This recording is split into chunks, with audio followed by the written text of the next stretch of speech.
अथ सप्तविधस्य से पहले फलश्रुति बाकी थी। एतद् दृष्ट्या विशिष्टं यः परोवरीयः सामोपास्ते परोवरीयोः से जीवनं भवति इति उक्तार्थम् इति। This one.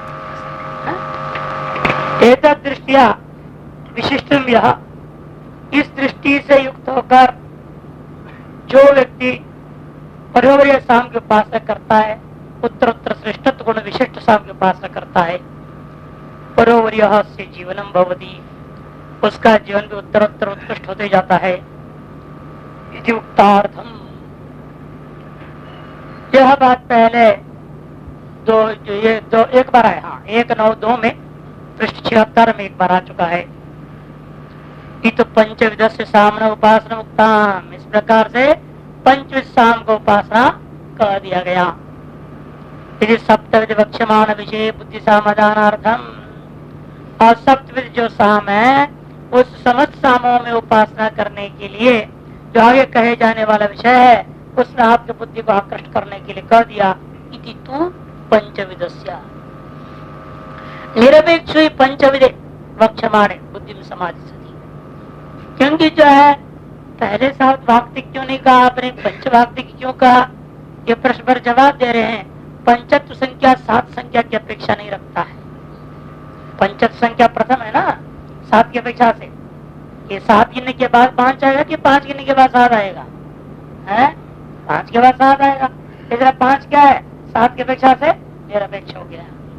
इसलिए निरपेक्ष ही पंचविध है वक्ष्यमाणे बुद्धिम समाधि सती।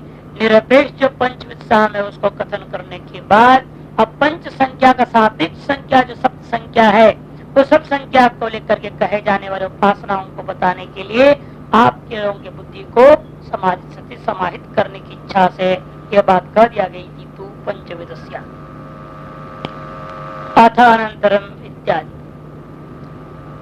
यहाँ इस बात कह भी रहे, देखो अधिक संख्या ज्ञान से अल्प संख्या ज्ञान पूर्वकता।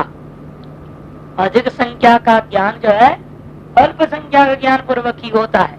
इसे अल्प संख्या ज्ञान जो है अधिक संख्या ज्ञान सापेक्ष नहीं होता, किंतु अल्प संख्या ज्ञान अधिक संख्या ज्ञान की अपेक्षा से निरपेक्ष ही रहता है। और अधिक संख्या ज्ञान सदा ही अल्प संख्या ज्ञान सापेक्ष है, यानी गिनते गिनते 4 के बाद 6 कहा जाएगा तो आप कहेंगे नहीं गलत कह दिया था। 4 के बाद 6 कैसे आ जाएगा? 5 के बना देगा। 4 5 6 ये बोलना ही पड़ेगा, सीधे 4 से 6 कहेगा तो मानेंगे। तो उसी प्रकार यहाँ पर भी कर, इसीलिए हमने पहले पंचविध सामों का विचार प्रकट करके अब सप्तविध सामों का विधि किया जा रहा है। अथ सप्तविधस्य वाची सप्तविधं सामोपासीत यत्किंच वाचो हुमिति सहिंकारो यत्प्रेति स प्रस्ताव यदेति स आदिः यदुदिति स उद्गीतो यत्प्रतीति स प्रतिहारो यदुपेति सौपद्रव यन्नीति तन्निधनम् दुग्धेस्नैवाग्दोहं यो वाचो दोहो अन्नवानन्नादो भवति य एतद्यं विद्वान् वाची सप्तविधं समुपास्ते। अथ सप्तविधस्य, इसके अनंतर अब सप्तविध साम की उपासना आरंभ किया जाता है। वाची सप्तविधं समुपास्ता, पूर्वक सप्तमी को द्वितीयांत में प्रणाम कर लेना है और शुद्ध सप्तविधम द्वितीयांत को प्रथमांत में प्रणाम कर लेना है, सप्तम्यंत में प्रणाम करना। अर्थात वाक का दृष्टि सप्तविध साम में सप्त भक्तिक 7 अवयवों से विशिष्ट जो 7 प्रकार से विभक्त करके गाए जाने वाले सामों में उपासना करना होगा। वाच्य से वाक इंद्र से तात्पर्य नहीं है जो कुछ भी शब्द है, जो वेद उच्चारण होता है, पाठ होता है या उद्गाता जो पाठ कर रहा है वो समस्त शब्दमय वांगमय, उसको कहते हैं वाक। कर्मणी उत्पत्ति यहाँ इधर शब्द को लिया जाएगा और शब्दों में कहते जो जो शब्द बोलेगा उनमें से जो कुछ भी हुम बोलेगा ना, जब भी वो हुम कहेगा उसमें हिंकार का दृष्टि करना है। यत्किंच वाचो हुमिति, वाक हमने अनेक शब्दोच्चारण जो उसके द्वारा किया जा रहा है, उन अनेक शब्दों के उच्चारणों में से जब जब वो हुम करके उच्चारण करता है, वाक संबंधी शब्द संबंधी जो हुम करके जो कुछ भी है उसमें हिंकार का दृष्टि करे, अर्थात हुम का दृष्टि हिंकार। यद प्रेति सब प्रस्ताव, और जो कुछ जो प्र करके बोलता है वो उसका दृष्टि प्रस्ताव में करना। यद आ इति स आदि ही, और जो कुछ आ अक्षर है उसका आदि में दृष्टि करो। आ ऐसा शब्द स्वरूप है, वह क्या है, आकार की समानता को देखते हुए आदि है, और आदि से हमेशा ओमकार लिया जाता है। आदि उसको कहते हैं जो साम में पूर्ति करने के लिए, साम का जो छंद पूर्ति होना है उस पूर्ति के लिए ओम जोड़ लिया जाता है, उस ओम का नाम आदि होता है। यह आगे बताएंगे भाष्यकार उसमें, यद आ इति स आदि ही, यद उदिति, और जो कुछ उत्ता ऐसा शब्द है वह उद्गीत है, अर्थात उत का दृष्टि उद्गीत में।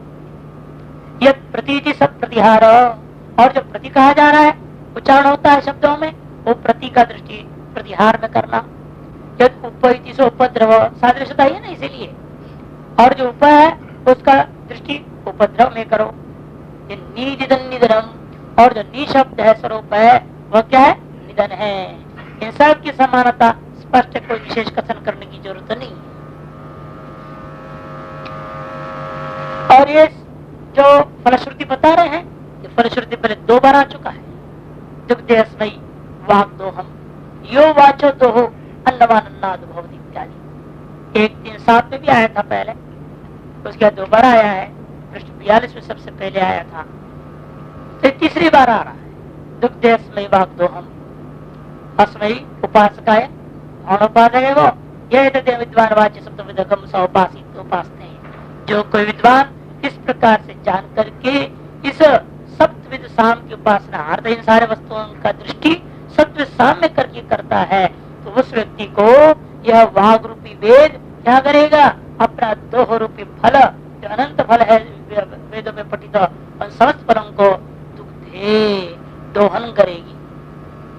जो वाचो दो, जो कुछ भी वेद में कथित दो है, दूध है, दूसरा फल है। इतना ही नहीं, ये तो अदृष्ट और दृष्ट सब कुछ इकट्ठे हो गया उसके अंदर, क्योंकि वेद में तो दृष्ट फलों का भी बहुत सारा कथन है, अदृष्ट फलों का भी कथन है। इसे दृष्ट सकल फल तो है ही है, उससे अतिरिक्त और एक विशिष्ट दृष्ट फल बता रहे हैं, अन्नवान अन्नाद भवति, वो अन्न प्रभुत अन्न वाला भी हो जाएगा, वो दान पुण्य कर सकेगा, और खाने वाला भी हो जाएगा। अन्नादो च भवति। भाष्यकार कहते देखिए, अथ अनंतरम सप्तविंश समस्त से सामने उपासनम साधुदम आरभ्यते। इसके अंतर सप्तविद समस्त साम का उपासना, जो कि हमें साधु दृष्टि सभी में जोड़ना है ना, साधुदम आरभ्यते, साधुत्व विशिष्ट सप्तविद साम की जो उपासना को यहाँ पर साधु उपासना का आरम्भ किया जा रहा है। वाची की सप्तमी पूर्वार्ध, सप्तमी को पूर्वत प्रणाम कर लेना। वाग दृष्टि विशिष्टम सप्तविदम साम, वाग दृष्टि से विशिष्ट कौन हो जाएगा, सप्तविद साम, अर्थात वाक का दृष्टि हमें साम में करना है। सउपासित यत्किंच वाच्य शब्दस्य हुमिति, वाचक का तीसरे शब्दस्य, जो कुछ भी शब्द आप उच्चारण करते हो उन उच्चारण में जहां जहां भी हुम होता है, आपसे सामर्थ्य से ले लेना। यहाँ उद्गाता सामगान जब करता है, साम से लेन देना, जब सामगान होता है उसे साम में अवयव होते हैं। जहां जहां भी वह हुम करके उच्चारण कर देता है, उस हुम का दृष्टि किसमें करनी है, समझो कि हुम का हिंकार हो गया। यो विशेष हुम इति यो विशेष स हिंकार हकार सामान्य, शब्द का उच्चारण काल में हुम यह जो विशेष शब्द श्रवण होता है, उस विशेष शब्द की दृष्टि आपको हिंकार में करना है। क्यों, हुम का भी आद्यक्षर ह है, हिंकार का भी आद्यक्षर हकार है। हकार रूपी सामान्यता को देखते हुए यत् प्रेति शब्द रूपम, और जो उच्चारण काल में प्र यह शब्द स्वरूप उच्चारण में सुनाई पड़ता हो, सस प्रस्ताव, उसको प्रस्ताव में दृष्टि कर देना। क्यों, क्योंकि प्र सामान्यात, प्र उपसर्ग का भी आद्य अक्षर प्र ही है, और जो प्रस्ताव में भी आद्य अक्षर प्र है। यद आ इति स आदि ही आकार सामान्यात, और जो आ है वही आदि है। क्यों? आकार पे सादृश्य होने से। और आदि क्या होता है? कहते हैं आदि ओंकार, आदि और कुछ नहीं, ओंकार ही का नाम आदि है। क्यों ओंकार का नाम आदि है? ये सारी बात आपको 122 पृष्ठ में विस्तार से भाष्य में आएगा। 122 में 2:10 में पढ़े। आप अभी पढ़ रहे 2:8 है ना, 2:8 पढ़ रहे हैं। ये 2:10 में आएगा आपको पृष्ठ 122 में। और भाष्यकार स्पष्ट कहेंगे सत्विद साम की संख्या को पूर्ण करने के लिए ओंकार जो ग्रहण किया जाता है, अध्याहार कर लिया जाता है, जोड़ लिया जाता है, प्रक्षेप कर लिया जाता है, उस ओम का ही नाम आदि है। क्योंकि वहाँ साम ऐसा है जिसमें जो पूरा वही पूरा नहीं हो रहे, सब संख्या पूरी नहीं हो रही थी। अब 6 बन रहा है, एक को पूरा करना है, तो वहाँ क्या करेंगे? ओम को जोड़ लेंगे, उसको ऐसे जगह जोड़ देंगे जहाँ जो आदि रूपया बन जाता है। हिंकार, प्रस्ताव, आदि, उद्गीत। और उद्गीत का रूपा जो गान करने से पहले ओम को जोड़ लेंगे। उस ओम जो जोड़ा गया है उसी का नाम आदि। संख्या पूर्णार्थ जोड़ा जाएगा, ऐसा आगे में कहेंगे, आप वहां देख लेंगे। अच्छा, आदृति ओंकार सर्वादित्वाद, वैसे भी सृष्टि में सबसे पहला यही उत्पन्न हुआ था। मनुस्मृतिकार को घोषणा है ओंकार शब्द, ये तो कहा ना, ओंकार और अथा, ये 2 शब्द ऐसे हैं ब्रह्म के मुख से सबसे पहले उत्पन्न हुआ था। द्वावेतो विनिर्यातो ब्रह्मण पुरा। अच्छा, तो दुग्धे अस्मै इत्यादि यदुति स उद्गीता, जो उत्कर को उच्चारण करता है उसका दृष्टि आपको कहाँ करना है? उद्गीत करके दृष्टि करना है। उत का दृष्टि उद्गीत पे अवयव में उत्पूर्वत्वात् उद्गीतस्य, कि उत शब्द भी, उद्गीत शब्द भी उत्पूर्वक ही है। और परमात्मा का नाम है जिसका स्तुति करता है, तो उसका उस उद्गाता भी नाम पड़ गया था। यद प्रति सब प्रत्याहार, और जो प्रति शब्द उच्चारण होता है उसका दृष्टि आपको प्रत्याहार रूपेण करना है। प्रतिसामान्य, प्रतित्व सामान्य, ये तो उपहिति सौपद्रव, जो उप करके बोलता है उसका दृष्टि उपद्रव रूप अवयव समझ के करना है। उपक्रमत्वाद उपद्रवस्य, क्योंकि उपद्रव शब्द भी उप इससे ही आरंभ हुआ है। उपद्रवस्य माने उपद्रव शब्दस्य, उप इत्यनेन उपक्रमत्वाद माने आरब्धत्वाद, ऐसा समझो। उपद्रव ये जो शब्द है, नाम है, यह भी इस उपसर्ग से ही आरंभ हुआ है। ये नी थी तन निधनम, और जो नी करके कहता है वो क्या है? वही निधन है। नी शब्द सामान्यात, नी शब्द आरंभ तो सादृश्यता होने के कारण दुग्धस्मै इत्यादि भाष्यकार कहते हैं भाई इसका तो बार बार क्या व्याख्या करो, 2 बार पहले हो चुका है। अवयव मात्र में पहले आपने आदित्य दृष्टि किया था, और अब अवयवी में भी आदित्य दृष्टि से उपासना करना है। आगे ना मिला अग्नि और आदित्य दृष्टि से आपने किया था प्रथम अध्याय में। 1:3:1 में आपने पढ़ा था, पृष्ठ 36 में आया हुआ था, और उसी को अब यहाँ अवयवी में भी लगाना है। इसलिए भाष्यकर अवतरणी का देते हुए कह रहे हैं अगले जो आपकी छंदों के लिए, अवयव मात्रे सामनी आदि दृष्टि पंचविधि उक्ता। अवयव मात्र में साम का अवयव मात्र में आदित्य दृष्टि पहले पंचविध सामों में कह दिया गया था। प्रथम अध्याय कहा था, वो भी प्रथम अध्याय में भी 2 जगह है, पंचविध सामों में भी कहा, और प्रथम अध्याय में भी कहा, एक अवयव मात्र में भी कहा, और पंच अवयव में भी कहा गया था। अब सप्तो अवयव में भी कहने जा रहे हैं। पहले उद्गीत अवयव रूपेण आदित्य दृष्टि ओंकार में आदित्य दृष्टि करने कहा था, वो 1:3:1 में था, और पंचविध सामों में भी आया, आदित्य दृष्टि से विशिष्ट उपासना कर दिया गया था। और इस समय अतो इदानीम खलु, और इस समय जो है सप्त सामों में भी, साप्त भक्ति में भी आदित्य दृष्टि से उपासना कथन करने जा रहे हैं। अथ कर्वम आदित्यं सप्तविदं समुपासित सर्वदा समः तेन साम मां प्रति सर्वेण समः तेन साम। अथ खलो, अथ मैंने उसके अनंतर अब शब्द के अनंतर वांगमयत्वा, वाग दृष्टि के अनंतर हाय दृष्टि क्यों कह रहे हो? वांगमयत्वा, क्योंकि जो आदित्य ना वह भी वास्तव में वेद राशि रूपी है। क्योंकि बृहदारण्यक उपनिषद में आएगा, मुनिकांड में सबसे पहले मधु विद्या कहते हैं उसको। मधु विद्या में विस्तार से विवेचन करेंगे। जो कुछ भी यहाँ कर्म कांड होता है, ऋग्वेदीय कर्म का बल वहाँ अमुक रंग का रस में स्थापित हो जाता है, पूर्व दिशा में चला जाता है, अमुक वेद का अमुक दिशा में और इस रंग का रहेगा। ऐसे करके पूरा आदित्य का स्वरूप जो है वेद का कर्म फल रूप में वर्णन कर दिया।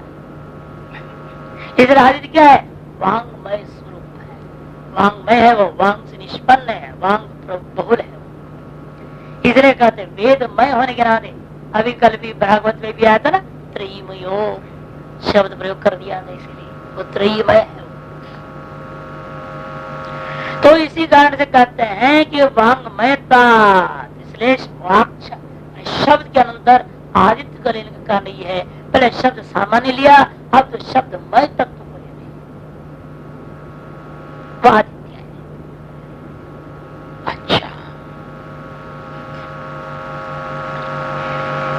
तो कहते हैं कि सप्तविदं समुपासित, आदित्य दृष्टि से सप्त साम की उपासना करें। क्यों भाई, क्या विशेषता है? कहते सर्वदा सम तेन साम। आदित्य साम क्यों है? क्योंकि सर्वदा सम रहता है, इसलिए आदित्य साम। वो सर्वदा सम है, इसलिए वह आदित्य साम है। इतना ही नहीं, सभी लोग समान रूपेण उस आदित्य को अपने प्रति निवेदन करते, माम प्रतिरस्तु सर्वेण समः, सभी के द्वारा समान रूपेण उसको ग्रहण किया जाता है। तेन साम, इसलिए जो है वो साम। कहीं ऐसा नहीं मिलेगा देखो कि भले ही वो बोलते हैं कि दूसरे धर्मावलंबी लोग है ना, आदित्य को तो हम लोग भगवान मानते, हम लोग तो पूछते हैं, लेकिन इसमें विरोध नहीं करते। मुसलमान नहीं करते कि भाई आदित्य का पूजा करना गलत है, या कोई भी है कि उसको भी आदित्य चाहिए। वो ठंडी में हिंदू लोग आदित्य के सामने बैठ जाते हैं, छात तापते, तो क्या मुसलमान अंदर घुसेगा कमरा में? वो भी तो सूर्य के सामने बैठे। तो सभी आदित्य को चाहते, चाहे कोई भी धर्म वाला भाई पूजा पाठ का विधि विधान भले विरोध करते रहे, लेकिन स्व शरीर की रक्षा के लिए तो सभी चाहते कि मेरे को भी आदित्य का कुछ किरण मेरे ऊपर प्राप्त हो जाए, सब लगे। अतएव सभी के प्रति वांछनीय समत प्राप्त आदित्य को साम कहा। अतएव आदित्य दृष्टि सामोपासना करना अत्यंत श्रेष्ठ है।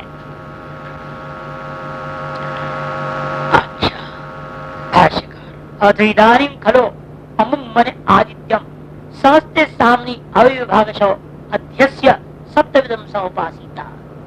समस्त साम में अवयव विभागशः, वो समस्त साम में अपने अवयव विभाग का अध्यास करना पड़ेगा। अध्यास करके सप्त साम में आदित्य दृष्टि से उपासना करनी चाहिए। यह अध्यास पारंपरिक होता है, अपने मन मर्जी से आप तोड़ नहीं सकते। कोई भी साम को गायन करेंगे किसी भी ऋग में, उस ऋग का 7 भागों में बांटना है, वो अपने मर्जी से नहीं चलेगा।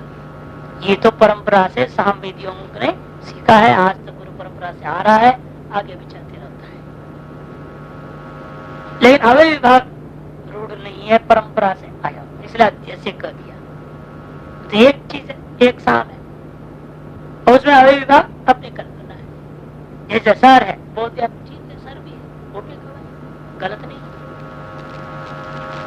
अब दूसरा कहने नहीं कहा है, अरे 2 आंख है, 2 नाक है, जो मुख है, कान है, ऊपर ललाट है, कपोड़ है, दाढ़ी है, मूछ है, ये सब सर का है, सर नहीं है।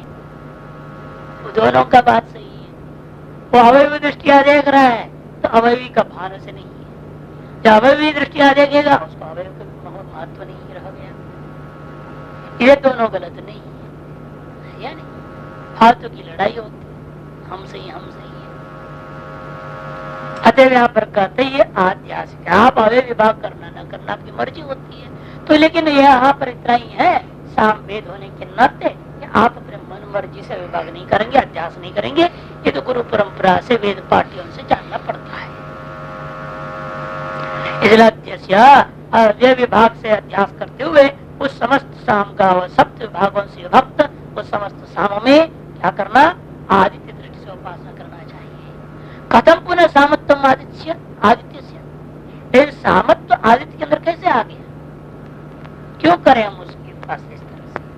तो उच्चते उद्गीतत्व हेतुवद आदित्य से सामत्व हेतु। जैसे आदित्य उद्गीत है, उसमें आपने हेतु पहले दिया था, उद्गान करता इत्यादि इत्यादि, है ना? उच्च संतम गायंती इत्यादि हेतु बताया था पहले। तो उसी प्रकार यहाँ पर भी कोई हेतु बताइए, क्यों आप आदित्य को साम पूर्ण समसाम दृष्टिया उपासना करना चाहते हैं? मैंने आदित्य दृष्टिया समसाम में, इसलिए आदित्य और साम में दोनों में कुछ तो सादृश्य होनी चाहिए। जैसे उद्गीत और आदित्य में सादृश्य उद्गान रूपा, है ना? उद्गमन करता हुआ गायन, इस तरह से यहाँ पर रुद्र नामक देवता का गायन इत्यादि दृष्टांत सादृश्यता के कारण से उद्गीत में आदित्य दृष्टि से उपासना करने कहा था। तो साम और आदित्य में क्या सादृश्यता है जिसके आधार पर आप साम में आदित्य दृष्टि से उपासना करना चाहते हैं? तब जवाब दिया उचित है, उद्गीत हेतुवद आदित्य से सामत हेतु कोसो क्या हेतु है? वो सर्वदा समो वृद्धिक्षय अभावात् तेन हेतुना सामा। साफ सत्ताला हेतु सर्वदा सम है, चंद्रमादियों के सन वृद्धिक्षय को प्राप्त होता नहीं है,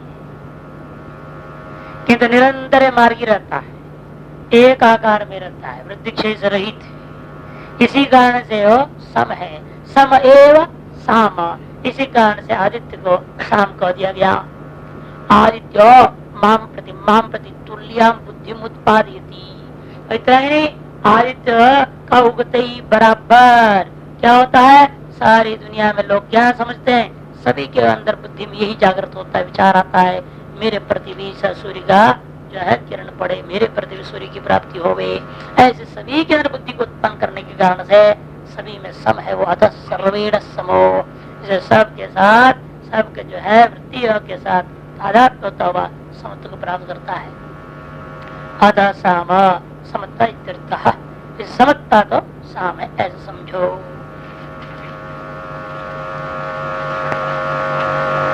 उद्गीत भक्ति सामान्य वचना देव लोकादिशो उक्त सामान्य हिंकार आदित्यम गम्यते यदि हिंकार आदित्य कारणम उक्तम। कहते देखो, उद्गीत भक्ति का उद्गीत अवयव की सादृश्यता का वचन के आधार पर लोकादि समूह में वहां भी आया, एक दो जगह आदित्य आया था कि वहां पर आपने कोई सादृश्यता को घटाया नहीं है, ये नहीं। यहाँ पर कहा कि भाई उद्गीत है श्रेष्ठ है, आदित्य भी श्रेष्ठ है, वित्पत्ति नहीं बताया आपने वहां कोई चीज। तब कहते हैं इसे उद्गीत अवयव सामान्य वचन के आधार पर हो, जिसे लोकादियों में उक्त सामान्य हिंकार आदित्यम गम्यते, अतः हिंकार आदित्य उसके अंदर स्वतः सिद्ध हो जाता है, शक्यावगमम इति हिंकार आदित्य कारण भोक्तम। इसलिए हिंकार आदित्य क्यों है वो आदित्य, इस विषय में कोई कारण विशेष नहीं कहा गया।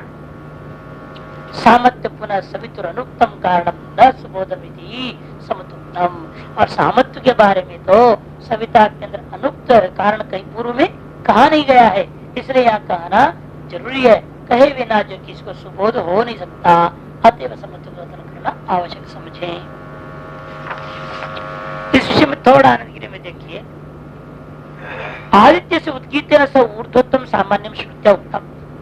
आदित्य का उद्गीत के साथ ऊर्ध्वत्व की सामान्यता श्रुति के द्वारा पहले कह दिया गया है, श्रुति के द्वारा पहले ही कह दिया गया है। और तद अनुसारेण अस्मद उक्त प्राथम्या सामान्य, और उसी के आधार पर हम लोगों ने प्राथमिकता की सादृश्यता को लेकर के पृथ्वी आदियों में हिंकार आदित्य का कथन पूर्व में कह चुके हैं, गम्यते। तथा आदित्य प्रभेदानाम अभी, इसी प्रकार से आदित्य का प्रभेदों में भी समझ लो, है ना, कि हिंकार आदित्य जो है ना शक्यावगमम इति श्रुत्या तेषां तद्भावे नोक्तम कारणम, इसलिए उन आदित्य के उत्गमन आदि में तो हिंकार जो सबसे पहले उदय हुआ, इसलिए हिंकार है नहीं। फिर मध्याह्न आ गया तो प्रस्ताव, फिर उद्गीत, फिर अस्त को प्राप्त हो गया, वो निधन हो गया इत्यादियों में जो ना कोई सादृश्यता विशेष के लिए कोई कारण उपस्थित नहीं कराया श्रुति ने, कि पूर्वत यहाँ पर भी समझ सकेंगे आप इसी दृष्टिकोण से। तो सामर्थ्य भी कारण उत्प्रेक्षा असंभव, इसे सामर्थ्य में भी कारण उत्प्रेक्षा असंभव न वक्तव्य कारण, इसलिए वहाँ कोई कारण कथन करने की कोई जरूरत नहीं, क्योंकि तो सामर्थ्य में भी कारण की उत्प्रेक्षा हम कर सकते हैं। उत्प्रेक्षा संभवान ऐसे निकाल, उत्प्रेक्षा संभवान, क्योंकि कारण की उत्प्रेक्षा हम यहाँ भी कर सकते थे, क्या जरूरत है यहाँ पर बोलने की कोई कारण को। इत्याशंक्य तब कहा कि बिना कहे या आसानी से बोध हो नहीं सकता। सविता में अनुक्तम चेत सामत्वे अनुक्तम कारणम चेत तरी न सुबोधम इति, क्योंकि यदि सामत्व का कारण क्या है सविता में, ये बात यदि नहीं कहेंगे तो कोई आसानी से उसको समझ नहीं सकता था। अतः श्रुति अपनी स्वतंत्र स्व प्रयास के द्वारा बोध करा रही है सामत्व को। तस्मिन् आदित्ये अवयव विभाग इमानि वक्ष्यमाणानि सर्वाणि भूतानि अन्वायतानि। आप उस आदित्य में किस प्रकार सामर्थ्य और आदित्य के दृष्टि से साम्य हम किस प्रकार से उपासना करें वो वर्णन करने जा रहे हैं। तस्मिन् इमानि सर्वाणि भूतानि अन्वायतानि इति विद्यात् तस्य यत् पुरोदयात् स हिंगारस् तदस्य पशवो अन्वायतास् तस्मात् ते हिंकुर्वन्ति हिंगार भाजिनो हि एतस्य साम्नः। तस्मिन् इमानि सर्वाणि भूतानि अन्वायतानि इति विद्यात्, वास्तव में सूर्य में ही समस्त भूत जितने भी है सर्वाणी मानी भूतानि अन्वायतानि, सब के सब संसार भर में जितने भी जीव है सभी के सभी इसी के अनुसार ही चल रहे हैं, इससे अनुगत है, इसके अनुसार उनको कोई क्रियाकलाप नहीं चल सकता। कोई भले नक्तंचन है, वो भी सूर्य के कारण से तो नक्त होता है रात्रि, तब वो चलते, इसलिए भी सूर्य आदि नहीं है। ये न समझे कि दिन में घूमने फिरने वाले क्रियाकलाप करने वाले ही सूर्याधीन है, ऐसी बात नहीं। रात तक घूमने फिरने वाले चलने वाले भी सूर्याधीन, कि रात्रि का भी कारण सूर्य ही है, दिन का भी कारण सूर्य है। यदि दिन और रात दोनों सूर्य में नहीं है, सोपाधिक है, सोपाधिक दिन रात का मूल कारण कौन है? अतएव इनका कहना है कि वो आदित्य के में ही सकल जीव सर्वाणी भूतानि, सर्वाणी मने दिनचराणि वा नक्तंचराणि वा सर्वाणी भूतानि इमानी अन्वायतने अनुगत हैं, ऐसे जानो। फिर आप समय विचार करना पड़ेगा किस प्रकार से अनुगत है। कहते देखो, सबसे पहला जो सूर्य का क्रिया आप जो अनुभव करते हैं वह है उदय। तस्य यत् पुरा पुरोदयात्, पूर्व दिशा में उसका जो उदय होना होता है, स हिंकार, वही सूर्य का हिंकार है समझो। अतः सूर्योदय का दृष्टि हिंकार में करना है। क्यों? क्योंकि वह समय ऐसा है जिस समस्त पशु अन्वायत हैं, तत् अस्य पशु अन्वायताः,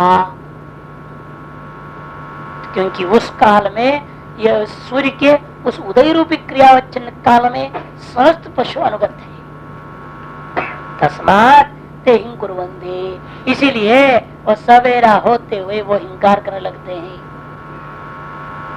उदय होने जा रहा है ना सूर्य, उषा काल में देख लीजिए, सारी चिड़िया बोलने लग जाती हैं, सारे पशु बोलने लग जाते हैं। हमने देखा अपना अलार्म फेल हो जाए, कोई भी चीज फेल हो जाए, पीछे गौशाला है, वो गौ माता ठीक 4 बजे बोलना चालू कर देती। कमाल, मैंने कहा क्या इसको कैसे पता चल गया 4 बजे ठीक? कौन घड़ी देख रही है ये? वहां कोई घड़ी टंगा हुआ भी नहीं गौशाला में, कैसे इसको पता चल गया कि अब 4 बज गया? ठीक 4 बजे वो बोलने लगती है।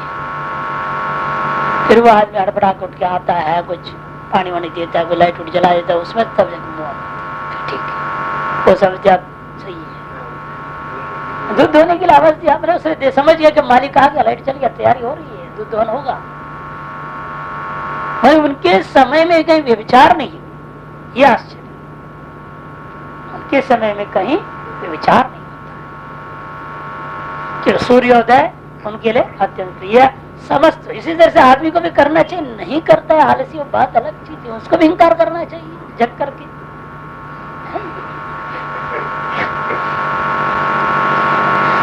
इसलिए यहाँ पर श्रुति को तो जानती है श्रुति भी, ये आदमी सबसे बड़ा बेईमान, ये कभी नहीं करेगा। इसलिए कहते पशु अनवायत्ता न तो मनुष्य, पशु ही अनवायत है, मनुष्य नहीं, क्योंकि वे पशु ही उस समय में हिंकार किया करते हैं, हिंगार बाजिन ही है तस्य सामना, इसीलिए वे पशु इस आदित्य नामक साम के सेवन में तत्पर हुए हिंकार के पात्र हैं। भाष्यकार कहते तस्मिन् आदित्य अवय विभाग इमानि वक्ष्यमाणानि सर्वाणि भूतानि अनवायत्तानि अनुगतानि आदित्य उपजीव्यत्वेन इति विद्या। तस्मिन् आदित्य, उस आदित्य में अवय विभाग, उसकी भी अवयव कर देंगे टुकड़े, कैसे सूर्य का टुकड़ा करेंगे मतलब या उसी क्रिया को लेकर आप जो व्यवहार करते हैं, उदय हुआ जो उसके बाद में आएगा सबसे पहला जो वेला है प्रातः काल, उषा काल, प्रातः काल है कि नहीं, फिर मध्याह्न, फिर अपराह्न, फिर सायंकाल, ये सब अलग अलग काल लेना है। तो वो जो सप्त भागों में यहाँ पर भी हम लोग विभाजन करके समझेंगे। ये बात आपका जो है 6 बजे तक का समय का है, 3 बजे से 6 बजे तक या 3:30 से 6, 3:30 से लेकर 6 बजे तक का समय को उषा काल करते हैं, उस उषा काल को हिंकार कर। अच्छा, 2.5 घंटे का विभाजन कर रहे हैं यहाँ पर, 2.5 घंटे का विभाजन है। अच्छा, तो कहते हैं आदित्य में अवय विभागशा इमानी वक्ष्यमाणानि सर्वाणि, आगे कहे जाने जितने भी प्रकार के, किसी में पशु है, किसी में देवता है, किसी में कौन है, किसी में कौन, सब आगे बताने वाले हैं कौन किस में अनुगत होता है। तो समस्तानि भूतानि अनवायत्तानि मैंने अनुगतानि, अनुगत है का मतलब उसे चिपक गए हैं, कहते नहीं, आदित्य उपजीव्यत्व है ना, आदित्य को आश्रित करके अपनी क्रियाकलाप को करने में जो तत्पर हो जाते हैं, ये इसका विद्यात, ऐसे जानो। खत्म किस प्रकार से, तस्या आदित्यस्य यत् पुरोदयात् धर्म रूपम स हिंकारो, उस आदित्य का जो पुरोदयात् पूर्व दिशा से जो है उदयात पुरा, ऐसा भी ले लो, उदयात पुरा, जो एकदम उदय होता है, जो अरुण रंग का जो दिखता है लाल लाल सूर्य, उससे पूर्व काल उदयात पुरा, वो उदय ही हो गया। जब लाल सूर्य दिखाई दिया आपको, इसमें सूर्य का उदय हो गया, उससे पूरा, उससे पहले उषा काल हो गया ना, वो जब केवल हल्का सा प्रकाश दिखता है, उस प्रकाश विशिष्ट को कहते हैं उषा काल। इसको कहते क्या, वो भी कैसा है, वो धर्म रूपम, वह भी धर्म रूपम सुख करता, क्योंकि सुख कर है वो, धर्म कार्यात्मकम रूपम, धर्म का कार्यात्मक है, जो सबको सुख देने वाला। उसके बाद जैसे सूर्य चढ़ने लगते, जैसे वॉकिंग करने जाते, जितने भी भ्रमणार्थ जो जाते हैं उषा काल में जाते, बहुत अच्छा लगता है उषा काल में भ्रमण करके आना, जैसे स्वच्छ हवाएं भी, मौसम भी सही, सब कुछ सही रहता है, अपना आनंद से लो, स्वास्थ्य कारक है वो, सुख कारक है, अतएव धर्म रूपम कह दिया। सहिंकारो भक्ति ही, वह हिंकार भी अवय समझिए, तत्र इदम सामान्यम यत् तस्य हिंकार भक्ति रूपम, वहां पर भी यह सादृश्यता है, यह प्राइदम सामान्य मने वही सामान्य जो पहले कहा था। क्या सामान्य था, प्रथमत्व, सूर्य की क्रियाओं में मनुष्य के द्वारा अनुभूयमान प्रथम क्रिया संपन्न वस्तु उषा काली होता है, इसलिए प्राथम्यत्व रूपा सादृश्यता, यत्तस्यंकार भक्तिरतम, वही प्राथमिकता उद्गीत के सप्त अवयव में भी प्रथम अवयत्वेन प्राथम्यता हिंकार में है। तद अस्य आदित्य से सामना पशवो गवादेव अनवायत्ता, वह आदित्य रूपी शाम का इस विशिष्ट काल में पशु क्या है, गवादेव अनवायत्ता, गोवादि अनवायत्ते अनुगत है, अनुगता तद भक्ति रूप उपजीवंती इत्यर्थ, तद भक्ति रूपेण तद अवय रूपेण उसका उपभोग कर रहे हैं, सम्मिलित होकर के तत्काल में तत्पर होकर के सुख क्रियाकलाप में आरूढ़ हो जाते हैं। यस्मादेवम, जिसलिए ऐसे है, तस्माते हिं कुर्वन्ति पशव प्रागुदयात, इसीलिए सूर्योदय से पूर्व काल में ये पशु क्या करते हैं, हिंकार करते हैं, हिना लगते हैं, अपनी अपनी आवाज करने लगते हैं, बोलने लगते हैं।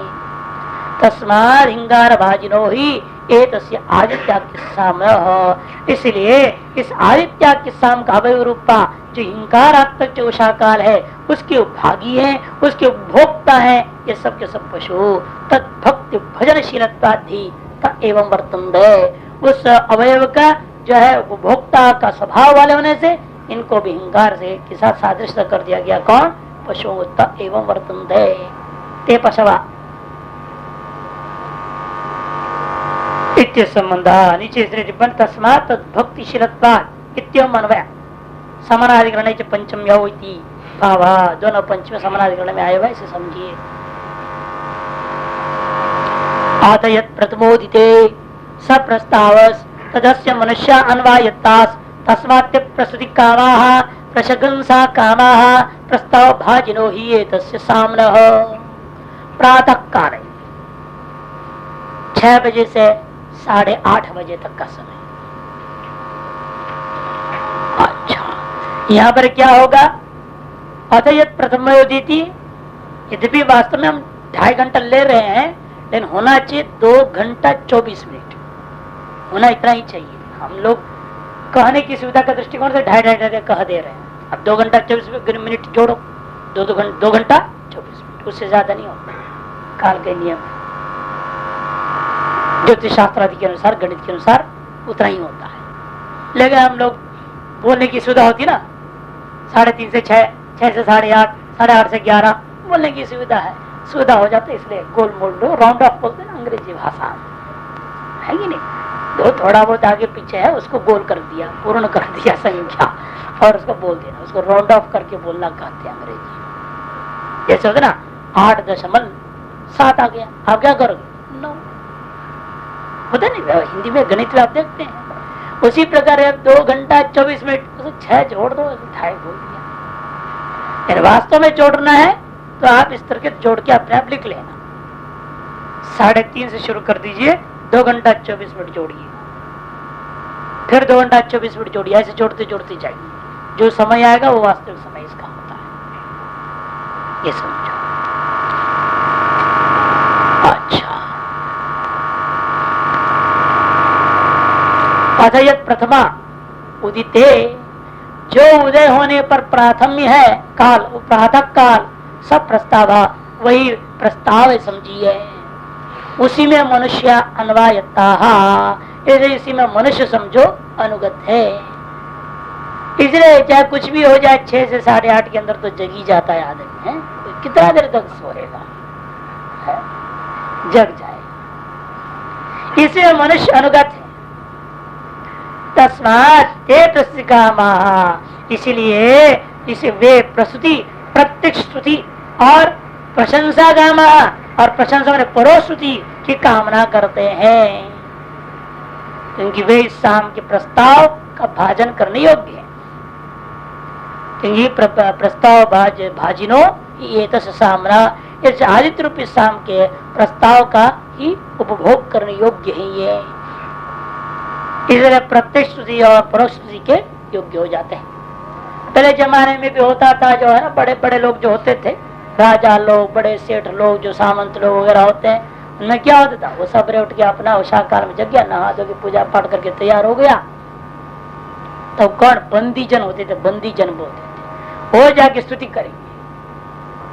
हाँ, भाट भी बोलते हैं, वो बड़ा विलक्षण स्तुति गाएंगे, राजा राजा मुके मुके दुनिया भर सुनाएंगे, तब बाहर आएगा, है ना। और कई लोग तो कहते जगाने के लिए बोलते हैं, ऐसे भी कहते, जगाने के लिए भी कहा जाता है। जो भी हो, तो मनुष्य वहां पर प्रस्तुति काम और प्रशंसा काम वाले इस समय में हुआ ही करते हैं।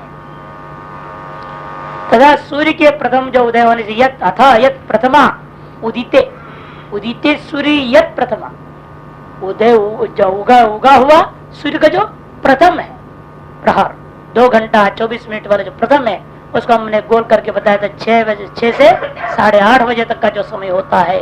इस समय में जो सवित्री का स्वरूप है, सूर्य का रूप है, तदस्य आदित्य के सामना, वह आदित्य के साम का प्रस्ताव रूप संभव सब प्रस्ताव, अर्थात प्रातः काल का दृष्टि प्रस्ताव में करनी चाहिए कि प्रातः में भी प्र है, प्रातः में भी प्र है, प्रस्ताव में भी प्र है। तदस्य मनुष्य अन्वयता पूर्वत, यहाँ भी वह मनुष्य अन्वयता में उपभोगत्व समझ लेना, उपजीवित्व न आदित्य का इस काल को उपजीविका होता है उदित ज्योति, क्योंकि उदित होने पर ही मनुष्य आदि हवन करते हैं। अनुदित ज्योति मित्रा सृष्टता नहीं माना गया, यदि विकल्प है।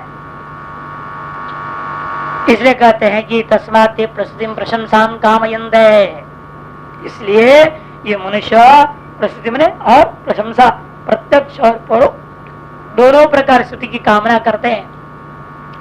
यस्मात् प्रस्ताव भाजन ही तस्सामना, जिसलिए जो है ये जो मनुष्य है वो आदित्य रूपी शाम का या प्रस्ताव रूपा जो प्रातः काल के ही उपभोग करने के पात्र होते हैं। अत यत् संग वेलाया गं स आदिस तदस्य वया गंस्य अन्वयतानि तस्मात् तान्यंतरिक्षे अनारंभणानि आदाय आत्मानं परिपतन्ति आदिभाजीनि एतस्य साम्नः। अब 8:30 से 11 बजे, 8:30 से 11 बजे समझो। यद्यपि ऐसा हम 6 मिनट बढ़ाएंगे तो 6-7 का 42, लगभग एक मुहूर्त का समय ही बढ़ जाएगा, है ना। पहले में 6 मिनट बढ़ा, दूसरे में 6 मिनट 12 हुआ, फिर तीसरे में 18 हुआ, फिर चौथे में 6 मिनट बढ़ेगा तो 24, इस तरह से 48 मिनट जो है 42 मिनट बढ़ेगी। कैसे 7 छक्का 6 मिनट 7 भाग 8 भाग कहाँ है, उससे क्या मतलब? यहाँ हम 7 भागों में विभक्त कर रहे हैं, आदित्य को 7 विभक्ति शाम कर रहे हैं, तो 7 छक्का 42 मिनट बढ़ जाएगा आपका, है कि नहीं? बहुत ज्यादा हो गया, वो एक मुहूर्त का लगभग बढ़ गया, वो भी उचित नहीं। तो खैर फिर भी हम लोग उसी हिसाब से चलते हैं, थोड़ा मोटे दृष्टिकोण से, और सही से अपना गणित करके लिख लीजिए। अतः संगव वेला, उसका नाम संगव वेला है। 8:30 से 11 का जो लगभग जो होता है वो संगव वेला कहा जाता है। स आदि वही आदि, सूर्य का ये समय जो होता है, सूर्य परिच्छिन्न समय संगव वेला नाम से कहा जाता है। वो उसमें आदि, वो उसका दृष्टि आदि में करना है। और तदस्य सूर्य के उस संग वेला रूपी जो है आदि रूप अवयव में वयांश अन्वयतानी पक्षी अनुगत समझो। सूर्योदय के 3 मुहूर्त के बाद, 3 मुहूर्त के बाद, यहाँ पर 3 मुहूर्त ले रहे हैं। एक मुहूर्त में 48 मिनट, 3 मुहूर्त का मतलब 144 मिनट। 144 मिनट का 1 घंटा नहीं 2 घंटा 24 मिनट, वाक्य नहीं हुआ। तो 3 मुहूर्त के बाद जो है, प्रहर से मतलब नहीं है, मुहूर्तों से मतलब है कि एक दिन में कुल मुहूर्त कितने होते हैं? 24। हाँ, 30 मुहूर्त होता है, 60 घड़ी होते हैं, तो 30 मुहूर्त माना गया उसको। और 30 मुहूर्त का मतलब क्या हो गया? 2 घड़ी, 1 मुहूर्त। 2 घड़ी का मतलब 24 48 मिनट का 1 मुहूर्त, ये होता है। इसे 30 मुहूर्त को 7 भागना है आपको वास्तव में, है या नहीं? तो 3 लेके चलना है, लेकिन वास्तव में 30 पूरा भी नहीं होता है, क्योंकि हम पूर्वोत्तर काल को भी ले रहे हैं। उधर से पूर्व काल को भी रात्रि का कुछ हिस्सा लिया, उधर भी अस्ताचल के बाद की हिस्सा थोड़ा ले रहे हैं, इसी से अधिक हो जाता है हिसाब। अदे संग वेलाया गंग साधि तदस्य वयांश अन्वयतानि तस्मात्, इसलिए ही आदि के उस रूप से अनुगामी पक्षी क्या करते हैं? क्योंकि वे उस शाम के आदि और रूप से विभक्त जो है संग उसका उपभोक्ता होने के कारण से वे क्या करते हैं? अनारंभणानि आदाय अंतरिक्षे आत्मानं परिपतन्ति। वे करते क्या है? इसलिए वे अंतरिक्ष में अपने आप को विनाश लेके, आरंभ आरंभण आरंभण, भण नहीं, आरंभ अलग है। आरंभ, आरंभ में उनके घोंसले जो होता है ना, नीड, उनके जो कुटिया, उनका आसरा, उनका घर, उसे छोड़ करके जो है वो चल देते। अनारंभणानि आश्रय रहितानि संतः, आत्मानमेव आ जाया कि अपने शरीर को लेकर के उड़ जाते। पतन परिपतंते कुतरा अंतरिक्ष है। अब वो भी अपना भोजन पानी के चक्कर में चल पड़ते। अतएव आदि भाजनीय सामना, इसलिए शादी शाम का आदि रूपी अवयव के वो उपभोक्ता है और जो भोग करने के पात्र है, ऐसा समझना चाहिए। अच्छा, संगव में गो शब्द है, संगव वेला है ना। गो शब्द वाच्यान नीचे दे रहे हैं टीका में, गो शब्द वाच्यानाम रश्मि नाम जगत मंडलेन संगमनम संबंध गमनम इति संगव वेला, इसे संगव बन गया। सूर्य की रश्मियों का जगत मंडल के साथ पूर्ण रूपेण समागम हो जाता है इस समय, इसलिए उसको कहते हैं संगव वेला। वत्स ही संगमन इति संबंध, अगर वत्सों के साथ संगमन भी होते हैं, गायों का जो है ना, गौ क्या करते हैं, जंगल की ओर वत्सों के साथ जाने लगते हैं, इसलिए भी इसका नाम संगव वेला।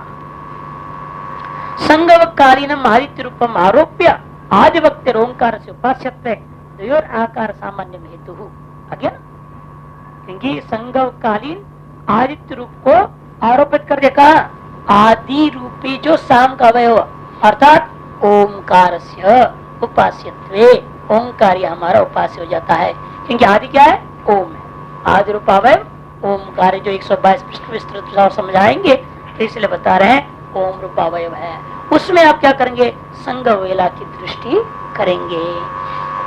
द्वयोर आकार सामान्य में तो हो, दोनों में आकार की सादृश्यता तो है ही। अच्छा, भाष्यकार अतः संग वेलायाम गवाम रश्मि नाम संगमनम संगमो यस्याम वेलायाम, आ गया ना, संग वेलायाम अने गवाम अने रश्मि नाम संगम ने संगमो यस्या,